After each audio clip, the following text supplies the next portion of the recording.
Here I am next to the black nightshade. Now, is this plant deadly or healthy to eat? Great question. Hey everybody, Chad Cruiser here with Health and Homestead, and I'm right next to a pile of very sandy soil that was actually part of the excavation of our house when we were digging out the foundation of the house. And you say, why is it still there? Well, I need to get the wheelbarrow out and finish it out. Actually, it used to be much bigger, and but because summer came and I had to work on the garden, the rest of the hill stayed here, and hopefully, God's grace, I'll this fall get it all done. But this here is perfect for a spot like this. What do you mean? Well, black nightshade actually grows in areas that have recently been disturbed. And you can grow it, you can eat it. These little tiny tomatoes, I mean, that's basically what they are. They're like little tiny tomatoes. And Wonderberry, man, you'd think if it's called Wonderberry, it must just be wonderful. Well, maybe if you like tomatoes. I am not a lover of tomatoes. I eat them because I figure they're pretty decent for you. And now, if you do have arthritis, one of the things you want to generally avoid, especially rheumatoid arthritis and so forth, is nightshades. And these are a part of the nightshade family. There is another plant called the deadly nightshade, also called belladonna.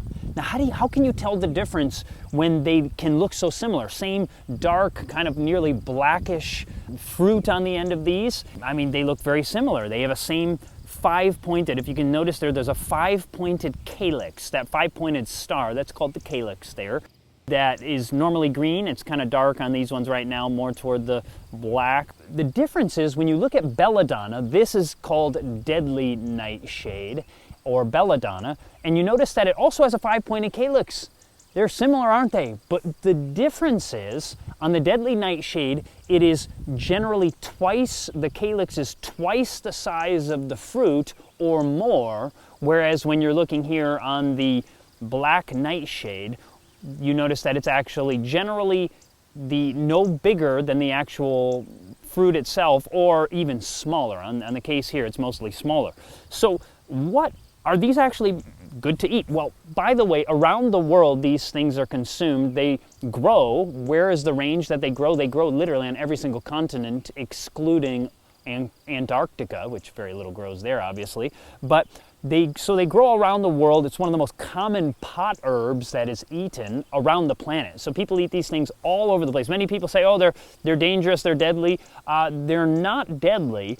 They can, if you eat the green ones, like here's a tiny little green one, and you can see some here. These green ones actually do have solanine. Now, I've talked about solanine in multiple videos. Solanine is the chemical. It's an alkaloid, toxic alkaloid. You say, man, if they're toxic, I don't want to eat them. I agree. If they're green, do not eat them. Same thing with potatoes. You don't want to eat a green potato because it has that same alkaloid solanine. Same thing with unripe tomatoes can have the same thing in them. They can have this solanine in them. So there's certain things you don't want to eat, but most people don't just totally avoid tomatoes because of the solanine, because they typically try to eat them when they're fresh. And so, but long story short, like I said, these things are eaten in the Philippines, they're eaten in India, they're eaten in China, New Zealand, literally around the world, people eat these things. They were a common pot herb, a common food of the Cherokee Indians. But do they have a benefit to asthma? Now, here is a study that was actually conducted looking at the anti-asthmatic effect of some extracts of this plant on asthma. Did it work? Well, in the study, it was shown to be beneficial to asthmatics, but these asthmatics seemingly were rodents. So if you're a rodent, it seems this is going to work fantastic for you if you got trouble. But since you're not a rodent, does it work in humans? Well, I have not been able to find a study that shows that it's beneficial for humans, but historically it was used as a folk remedy for asthmatics. So could it work? Good question. Well, if people used it historically and it worked for them and they used it on rodents, there's a good chance that it might. We don't know for sure, so I wouldn't say this is a guaranteed fit for that. But the other thing is, just knowing about this, these things grow. Why is it growing in a kind of a sandy pile here? Because they grow specifically in areas that have been disturbed. And they say after a few years, they'll just stop growing here until you disturb the soil again. And since this has been 2 years since it's been disturbed, here's another plant that as you get to know, now I would suggest getting some different books on wild plants and learning about them. And one of the things that we suggest is, especially because this is a plant that has a potentially deadly lookalike, you don't want to eat the deadly lookalike, so you want to know. And more than just a YouTube video, you really want to have some good books, like the books from Samuel Thayer, I think, are probably hands down some of the absolute best books on wild edible plants. And you have other ones by Peterson, and there's a book by Callis. His won't talk about this particular plant here, but there's various books out there, and you want to know for sure that you're eating the right thing.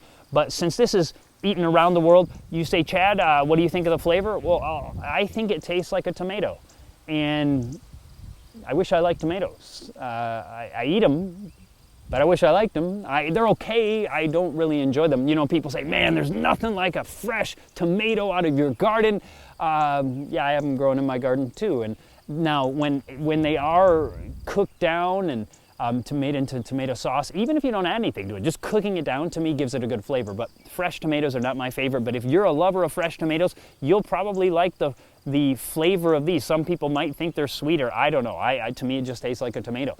But it's the kind of thing where, hey, if you were lost in the woods, or for some reason you had to run, actually the Bible talks about having to flee in the last days, knowing different foods would be very helpful. It'd be very nice to know that there are things out there. I've shared before that I've gone, you know, a whole night in the woods hiking. Actually, it wasn't the woods, it was a valley without trees, but there were a few trees. But nevertheless, I know what it's like to go and just have to scrounge the food that you can find out there. And the more things we know, the better.